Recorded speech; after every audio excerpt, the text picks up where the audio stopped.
بسم اللہ الرحمن الرحیم۔ السلام علیکم ورحمۃ اللہ۔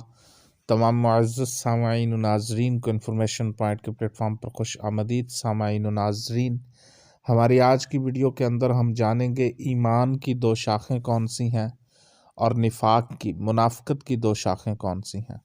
آئیے اللہ کے نبی صلی اللہ علیہ وسلم کا فرمان سنتے ہیں۔ سامعین، جامع ترمذی کی روایت ہے، رسول کریم صلی اللہ علیہ وسلم نے فرمایا، حیا اور کم گوئی ایمان کی دو شاخیں ہیں۔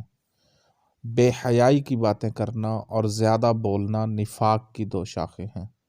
جامع ترمذی کی روایت ہے، رسول کریم صلی اللہ علیہ وسلم نے فرمایا، حیا اور کم گوئی یعنی شرم اور کم بولنا ایمان کی دو شاخیں ہیں۔ شرم و حیا کرنا اور کم بولنا یہ ایمان کے دو شاخیں ہیں، ایمان کے دو حصے ہیں، اور بے حیائی کی باتیں کرنا اور زیادہ بولنا یہ نفاق کی منافقت کی دو شاخیں ہیں۔ یہ جامع ترمذی کی روایت ہے۔